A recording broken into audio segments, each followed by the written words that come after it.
Olá, amigos, boa noite. É um prazer enorme estar aqui com vocês em mais um domingo para juntos continuarmos estudando a palavra do Senhor nessa série aos domingos. O amor fala mais alto, e hoje nós veremos uma declaração de certeza da palavra de Deus. Dentre as inúmeras certezas que a Bíblia nos concede, nós vamos nos segurar em uma que eu tenho certeza que no final da mensagem, no final do sermão, você estará sorrindo, terá o seu espírito renovado, porque a Bíblia, a palavra do Senhor, nos inspirará. Como é bom estar aqui com vocês, todos os domingos, não só os que estão aqui na igreja, mas também quem está assistindo a gente em casa. No domingo passado a gente aprendeu na palavra de Deus sobre o amor de Deus por nós através da história de amor de Osés e sua esposa. E hoje nós vamos mais uma vez ser inspirados pela palavra do Senhor, porque a Bíblia falará conosco, o Senhor falará conosco através de sua palavra, através de muitos versículos. Portanto, se você trouxe a sua Bíblia, se prepara, porque nós vamos folhear bastante a palavra de Deus, amém?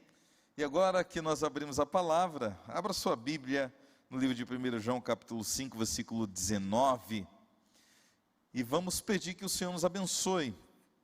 Como eu tenho falado aqui, todas as vezes que nós abrimos a palavra, nós precisamos orar, nós precisamos pedir a orientação ao Senhor, para que Ele nos abençoe, para que Ele nos instrua, para que Ele abra na nossa mente um caminho de entendimento, principalmente de prática, daquilo que nós aprendemos, aliás, daquilo que nós vamos aprender aqui.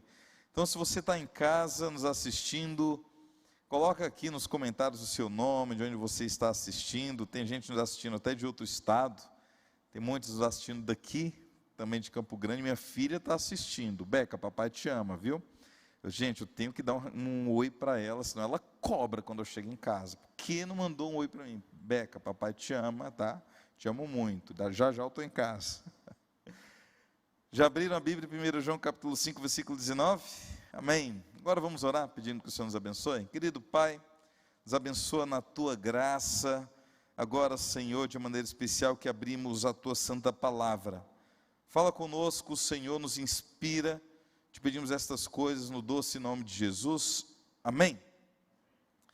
Eu queria me ater em uma certeza hoje aqui, é a certeza de que o bem vencerá o mal, diga amém por isso.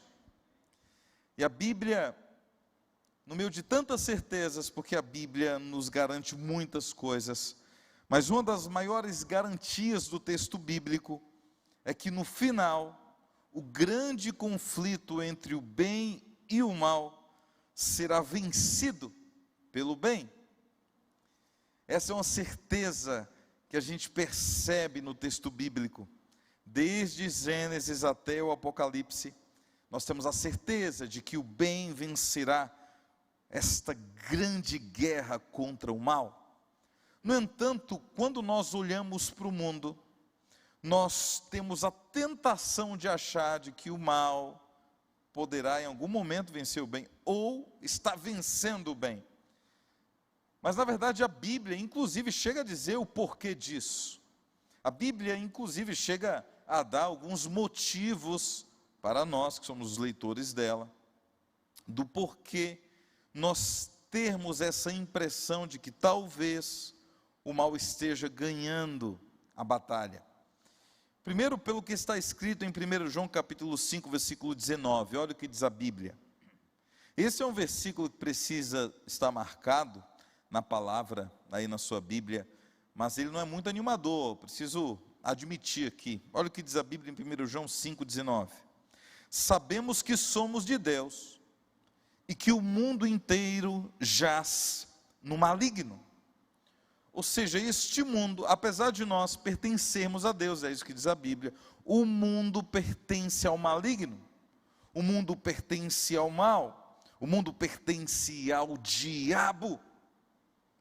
Portanto, esse versículo não é muito animador, mas ele descreve muito bem o porquê de nós termos essa falsa impressão de que o mal talvez esteja vencendo esta batalha, pelo menos momentaneamente. Porque o mundo, suas convenções, suas filosofias, seus estatutos, o mundo e seus paradigmas, eles conspiram contra o bem e contra Deus. Por isso nós não devemos nos surpreender com o mal que o mundo pratica, porque a Bíblia diz que o mundo jaz no maligno. E sabe, é até desanimador a gente ficar vendo as notícias, ficar acompanhando as coisas que acontecem aqui na cidade, no Brasil, no mundo. Porque cada vez mais que o tempo passa, cada vez mais o mundo prova que de fato jaz no maligno, que ele repousa nos braços do mal. Fiquei estarrecido essa semana, quando de repente surgiu a notícia aqui nas redes sociais, e nem adianta a gente tentar fugir, a não ser que você jogue o seu celular para bem longe de você, mas as notícias elas te alcançam de alguma maneira. Mas alguns dias atrás, talvez 2 semanas, no meio de tanta notícia ruim, no meio de tantas mortes, aí um rapaz de 18 anos, influenciado, sabe-se lá pelo quê ou por quem, invade uma creche e mata algumas crianças e professoras. Vocês lembram disso? Esse mundo não cansa de nos decepcionar. É por isso que a Bíblia deixa esse alerta, porque se nós, filhos de Deus, colocarmos no mundo as nossas expectativas de uma vida melhor e mais justa, nós nos desiludiremos. Nós fracassaremos no nosso projeto de vida plena. Portanto, 1 João capítulo 5, versículo 19, é um alerta para mim e para você, de que nós não devemos investir as nossas energias, nem investir as nossas expectativas nesse mundo. Misericórdia, pastor, acabei de comprar um terreno, acabei de comprar uma casa, não tem problema. Mas não ache que esse mundo vai suprir as necessidades de uma vida plena, de uma vida feliz para você. O único que pode suprir isso é Deus. Diga amém por isso. Inclusive o versículo começa: sabemos que somos de Deus. Pastor, eu até entendo que o mundo repousa nos braços do mal. Mas será que não há uma possibilidade de nós termos alguma coisa boa em nós? Abra sua Bíblia em Romanos capítulo 3, versículo 10. Romanos 3, 10. Romanos capítulo 3, versículo 10. Traz um raio-x do ser humano. Romanos 3, 10 é um raio-x da alma do homem. Olha o que diz a Bíblia. Romanos capítulo 3, versículo 10. Pastor, será que não há uma possibilidade de nós sermos bons? Será que não reside em nós alguma justiça? O mundo já está aí, indo de mal a pior, mas será que não há esperança no ser humano? Será que o ser humano não encontrará nele mesmo a solução para os problemas que vivemos? Romanos 3,10, a Bíblia diz. Vamos ler 10 e 11, olha o que diz a Bíblia. Como está escrito: não há um justo, nenhum sequer, não há quem entenda, não há quem busque a Deus. Misericórdia. Ou seja, os seres humanos também repousam nos braços do mal. Por natureza, nós somos levados a nos inclinarmos para o mal. É impressionante isso. A nossa natureza nos faz escolher sempre as coisas ruins. A nossa natureza nos inclina para nós mesmos. Inclusive, Martinho Lutero chega a dizer que o pecado fez o homem curvar-se sobre o próprio umbigo. Ou seja, pela nossa natureza nós somos maus. Nós já nascemos com esse defeito de fábrica: egoístas, orgulhosos, ambiciosos, violentos, intolerantes, mentirosos. Misericórdia, pastor, para de falar mal de mim. Calma, eu também estou falando mal de mim. Pela nossa natureza, nós somos maus. Nós queremos fugir de Deus. É isso que o pecado causa em mim, causa em você. Porque quando Deus olha para o mundo, Ele não vê um justo, não vê um sequer, porque essa é a nossa natureza. O mal que habita em nós, Paulo chega a dizer que o mal reside nos nossos membros, misericórdia. Davi chega a dizer no Salmo 51, que nós já nascemos em pecado, ou seja, um bebê nasce, chora, ele já está em pecado, porque nós nascemos com a natureza pecaminosa, nós nascemos com essa tendência ao mal. É por isso que a Bíblia, em vários momentos, chega a nos aconselhar, que maldito o homem que confia em outro homem, maldito o homem que confia no próprio coração. A Bíblia chega a dizer que o nosso coração é enganoso, é isso daí, o seu coração é enganoso, o meu coração é enganoso. Muitos chegam a dizer assim, olha, ao tomar decisões, olhe para dentro de si, confie no seu coração, siga o que o seu coração diz. Mas a Bíblia fala exatamente o contrário. A Bíblia diz que o coração do homem é enganoso. É por isso que tantas vezes nós nos auto-sabotamos. É por isso que tantas vezes, quando nós damos vazão aos nossos desejos, aos nossos sentimentos, a gente se decepciona, a gente quebra a cara. E aí, se existisse uma máquina do tempo, a gente entraria nela, voltaria e escolheria tudo diferente. Eu acredito que o homem mais rico do mundo seria aquele que tivesse inventado a máquina do tempo, a pessoa voltar para fazer novas escolhas. Ou o que dizer para aquela moça que se decepciona com um relacionamento, e aí ela jura que vai aprender, ela promete para si mesma que vai aprender com o último relacionamento. Quando ela entra num novo relacionamento, ela comete os mesmos erros, se relaciona com o homem da mesma maneira, e o contrário também. Às vezes um homem que ao entrar no relacionamento se decepciona, quebra a cara, acaba um relacionamento com muita tristeza, e aí ele promete para si mesmo, dessa vez vai ser diferente, eu vou fazer tudo diferente. Aí ele contrai um novo relacionamento e faz tudo igual. Isso é quando o homem confia no próprio coração. O coração do homem é enganoso. O mundo e os que nele habitam repousam no berço esplêndido do mal. A única certeza que nós temos ao olhar e colocar as nossas expectativas nesse mundo é de que nós nos decepcionaremos.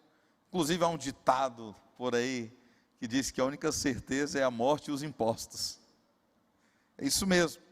Mas a Bíblia nos dá outra certeza, a Bíblia nos dá uma esperança, porque apesar dela mesma dizer que o mundo repousa nos braços do mal, e que não há um justo sequer, a Bíblia garante de que no final o bem vencerá o mal. Diga amém por isso. E chega de nós insistirmos no lado mal do mundo, chega de nós insistirmos em olhar para nós mesmos como um poço de coisas ruins, porque a palavra de Deus nos dá a esperança de que no final o Senhor nos dará a vitória, e de que o bem vencerá o mal. Agora, de onde vem essa certeza? De onde nós tiramos essa certeza de que o bem vencerá? É do Apocalipse. Pastor, me explica isso daí que eu não entendi. O livro do Apocalipse é muito importante na Bíblia, principalmente por esse motivo que eu vou lhes falar agora. Porque o livro do Apocalipse nos dá a certeza de que no final o bem vencerá o mal. Cristo vencerá o dragão, o Senhor voltará e estabelecerá o seu reino neste mundo. Diga amém por isso. É por isso que nós, como adventistas, nós amamos principalmente esses dois livros, Daniel e Apocalipse. Porque o livro do Apocalipse nos dá a certeza de que no final o bem vencerá.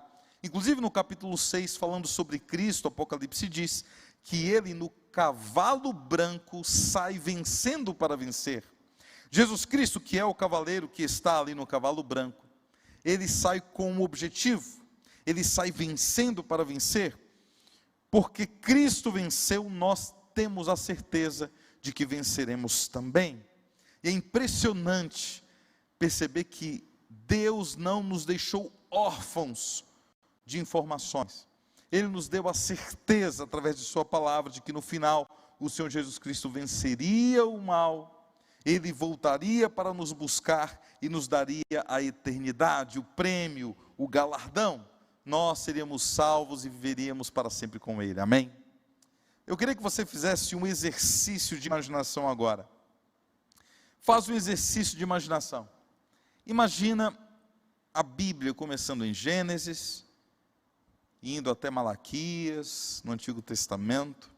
Imagina o Novo Testamento começando com os Evangelhos, mas dessa vez a Bíblia não tem o livro do Apocalipse. Tenta imaginar o Novo Testamento sem o livro do Apocalipse.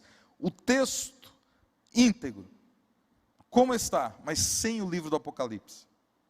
As últimas notícias dos cristãos que nós teríamos é a igreja perseguida, Paulo combatendo o bom combate, a igreja sendo perseguida, fugindo, saindo de Jerusalém, de Samaria, se espalhando pelo mundo, pregando o evangelho, mas a igreja sendo martirizada.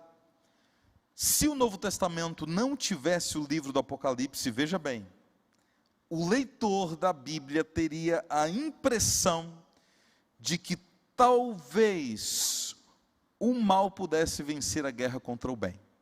Talvez. Porque o livro do Apocalipse é a certeza de que Jesus voltará e Ele estabelecerá a eternidade no meio de nós. No entanto, sem o Apocalipse, o leitor da Bíblia, incluindo nós, obviamente, teríamos talvez a possibilidade de pensar que talvez o mal pudesse vencer este grande conflito contra o bem.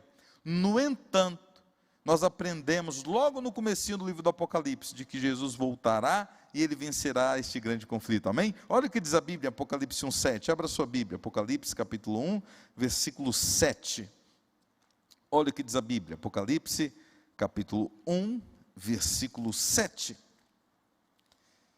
que certeza maravilhosa, que versículo poderoso da Bíblia, Apocalipse capítulo 1, versículo 7, depois de se apresentar aos leitores do livro, depois de João se apresentar aos destinatários desta grande carta que é o livro do Apocalipse, ele começa com essa certeza, olha o que diz a Bíblia, eis que vem com as nuvens, e todo olho o verá, até aqueles que o traspassaram, e todas as tribos da terra se lamentarão sobre ele, certamente, amém. O Senhor Jesus voltará, e o bem vencerá o grande conflito contra o mal. Sem o Apocalipse, como disse, haveria a possibilidade de acharmos que o mal poderia vencer esta guerra contra o bem, mas não, queridos, não, porque o livro do Apocalipse é a certeza. O livro do Apocalipse define o que irá acontecer no final da nossa jornada. Cristo voltará, ressuscitará os que morreram em seu nome, transformará os justos que estiverem vivos na ocasião do seu retorno e os levará para morar com Ele para todo sempre. Amém. Essa é a certeza do livro do Apocalipse, essa é a esperança que nos faz adventistas. Por que nós somos adventistas? Porque nós cremos no retorno de Jesus. Essa deve ser a nossa maior esperança, essa deve ser a certeza que deve ocupar o nosso pensamento todos os dias. Quando nós olharmos para um mundo que jaz no maligno, nós devemos erguer as nossas cabeças e esperar a redenção que está próxima. Nós devemos erguer as nossas cabeças e não olhar para os lados, não nos desesperarmos com aquilo que está acontecendo, mas nós devemos olhar para cima e aguardar o nosso Senhor que trará a nossa redenção. Porque se nós olharmos para o mundo, nós ficaremos desesperados. O mundo, como diz a própria palavra de Deus, jaz no maligno, e nós também repousamos nas garras do mal. Inclusive, o Espírito de Profecia, o livro Grande Conflito, traz um dos trechos mais lindos de toda essa obra. É o último parágrafo do livro Grande Conflito. Lindo demais, eu queria ler aqui com vocês. Essa é mais uma certeza de que o bem vencerá o grande conflito contra o mal. Olha o que diz o último parágrafo do livro Grande Conflito. O que eu acho legal é que o grande conflito termina, o livro termina com Deus é amor, com essa frase, Deus é amor. E o Patriarcas e Profetas, que é o livro que inicia essa coleção de 5 livros, também começa com essa frase, Deus é amor. Interessante. Olha o que diz o último parágrafo do grande conflito. O grande conflito terminou. Pecado e pecadores não mais existem. O universo inteiro está purificado. Uma única palpitação de harmonioso júbilo vibra por toda a vasta criação. Daquele que tudo criou emanam vida, luz e alegria por todos os domínios do espaço infinito, desde o minúsculo átomo até o maior dos mundos. Todas as coisas animadas e inanimadas, em sua serena beleza e perfeito gozo, declaram que Deus é amor. Amém? Nós temos que nos segurar nessa certeza de que no final o Senhor Jesus Cristo vencerá. No entanto, o grande conflito entre o bem e o mal que ocorre dentro de nós precisa do nosso esforço. Nós precisamos entregar a nossa vida a Jesus Cristo para que nós possamos vencer essa guerra que ocorre também dentro do nosso coração. Porque você pode estar pensando assim, pastor, eu entendo perfeitamente de que Jesus voltará, o bem vencerá, mas e o mal que habita em mim? E a justiça divina que eu insisto em rejeitar? Como fazer para que o bem vença no meu coração? Para que eu, como filho de Deus, insista em estar do lado de Deus. Eu vou falar o segredo aqui para vocês. Porque nós, como seres humanos, como eu já falei, nós temos essa tendência terrível de escolher as coisas ruins. Agora, não se lamente muito sobre isso, nem fique lutando contra essa natureza e se desespere, porque essa é a herança que recebemos de Adão. Essa é a herança que recebemos por nós sermos seres humanos. Somente com Cristo nós podemos ter outra natureza. Sem Cristo, a única natureza que uma pessoa tem é a natureza pecaminosa. Não há possibilidade de salvação para ela, porque não há salvação fora de Cristo. Mas quando Cristo entra em seu coração, quando a pessoa decide se entregar a Jesus Cristo, o antigo eu morre, e essa pessoa renasce para o reino de Deus com uma nova natureza. Uma natureza espiritual, uma natureza que se inclina para as coisas boas. Infelizmente, a natureza pecaminosa não morre no ato da conversão. Ela não morre quando você se entrega a Cristo, ela continua lá. Você pode enfraquecê-la, parar de alimentá-la, você pode inclusive ignorá-la, mas ela ainda estará lá. Somente no céu, quando formos transformados, nós não teremos mais essa inclinação para o mal. Mas se você já entregou o coração a Cristo, você tem uma nova natureza. E essas duas naturezas, elas ficam guerreando entre si a todo momento. Para cada escolha, para cada decisão, para cada vontade, para cada dilema, a natureza pecaminosa, a natureza carnal, ela vai insistir com você para você dar vazão aos seus sentimentos, aos seus desejos. Enquanto que a natureza que nasceu em Cristo, a natureza espiritual, ela insistirá também. E você é quem vai decidir a qual natureza você vai alimentar. Quem você vai deixar falar mais alto no seu coração. 1 Coríntios capítulo 15, versículo 45, fala um pouquinho sobre isso. Eu queria terminar com 1 Coríntios 15, 45. Queria terminar. É interessante que Paulo, ele fala aqui de 2 Adões. Ele fala do primeiro Adão, que é o Adão que nós conhecemos mesmo. É o primeiro Adão, o primeiro homem a ser criado por Deus. E a Bíblia diz que esse primeiro homem,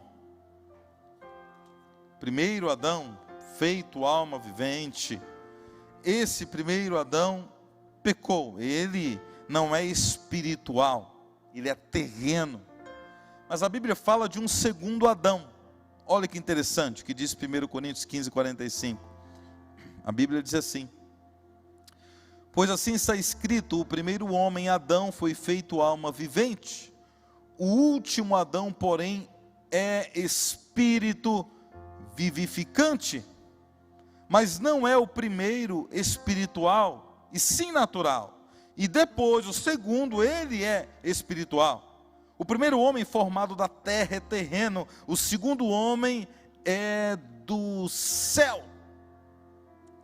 O primeiro Adão é Adão mesmo, criado por Deus. E quem é o segundo Adão? O segundo Adão é Jesus Cristo. Eu queria fazer aqui trazer aqui na frente duas pessoas, só para ficar claro aqui, né? Jean, vem aqui, Jean, ajuda aqui, vem cá. Você sempre vai ser você, sempre vai ser você. Vem cá, Jean. Robert, vem cá também. Isso. Não é porque você é pastor, vem cá. Isso. Fica aqui, isso, fica aqui. Pronto, fica aqui. E aqui o Robert, não sei se está dando para ver em casa, mas vocês estão vendo que o Jean é grande, né? Isso, fica mais para cá, para ficar mais, isso, fica mais para cá, isso, fica ali, pronto, isso. Primeiro Adão, ele foi feito à imagem e semelhança de Deus. Nasceu sem natureza pecaminosa, o primeiro Adão. A Bíblia diz que ele foi feito um pouco menor que os anjos. Os anjos têm perto de 3,5 metros de altura, é o que diz o livro de Salmos, né? Ou seja, Adão era grande, tinha quase 3 metros. Feito no vigor da saúde humana, sem tendência pecaminosa. E a ele foi dada uma prova, ao primeiro Adão. Ele estava num jardim, onde tudo era doçura e luz, tudo perfeito, no jardim do Éden. Um corpo perfeito, não se empolga muito, tá? Um corpo perfeito, grande, um másculo forte. Primeiro Adão, e a prova dele era no jardim. Já o segundo Adão é Jesus Cristo. Você é Jesus, amém. A Bíblia diz que você veio padecer das nossas dores. Ele veio com um corpo semelhante ao nosso. 4.000 anos de pecado. Padeceu das nossas tentações. E você teve também o seu momento de prova, é o que diz a Bíblia. Enquanto ele teve que se provar num jardim, você teve que se provar no deserto. Vocês percebem que as provas do primeiro e do segundo Adão eram semelhantes e também muito diferentes entre si? Enquanto que o primeiro tinha tudo para obedecer e falhou, o segundo tinha tudo para desobedecer e venceu. Enquanto que o primeiro fracassou no jardim, o segundo venceu no deserto. Enquanto que através do primeiro homem recebemos, o primeiro Adão, recebemos a morte como herança, a Bíblia diz que através do segundo Adão nós recebemos a vida eterna.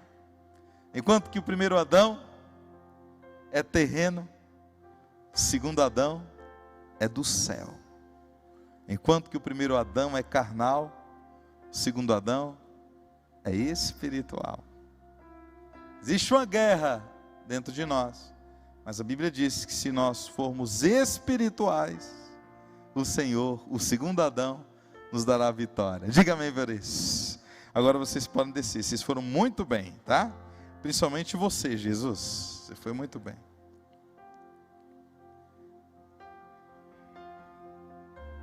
Amém? Esse mundo será restaurado pelo Senhor, isso é certo. Mas o seu coração será? E você? Tem certeza de sua salvação? Tem certeza de sua vitória final? Você já se entregou ao Senhor Jesus Cristo? Já se apoderou das bênçãos conquistadas e garantidas pelo segundo Adão, que é do céu e é espiritual? A Bíblia nos garante que Jesus em breve voltará.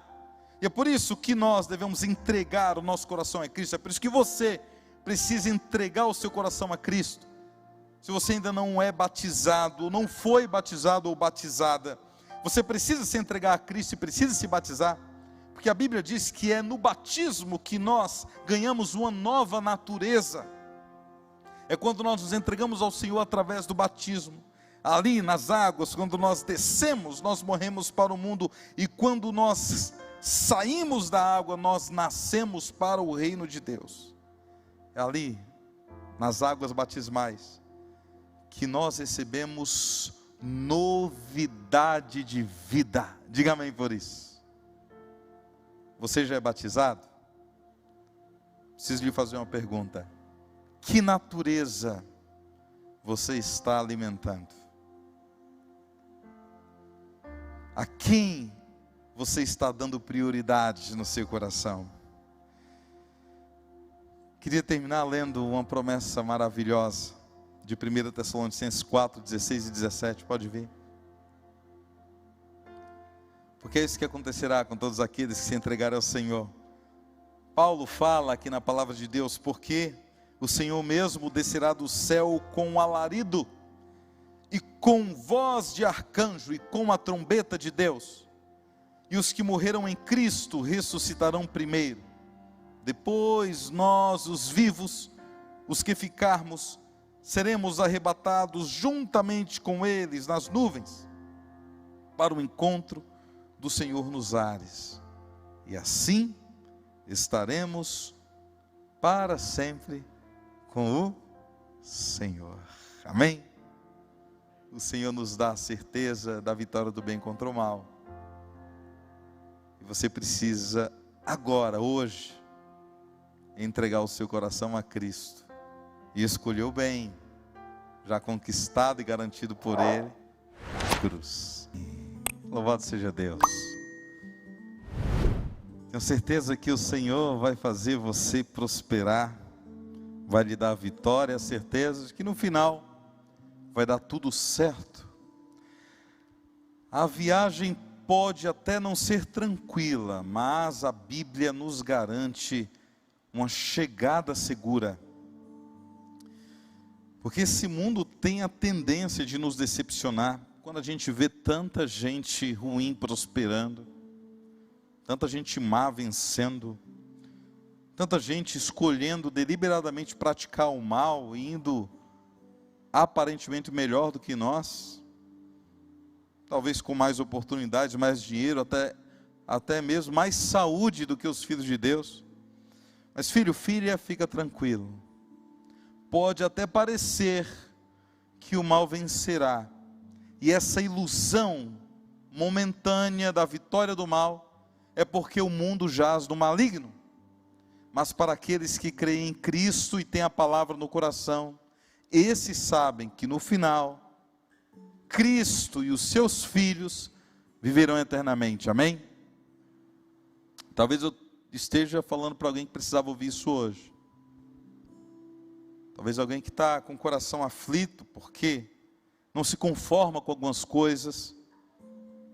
Talvez você acabou perdendo uma causa para alguém que não é temente a Deus. Talvez você esteja passando por uma injustiça.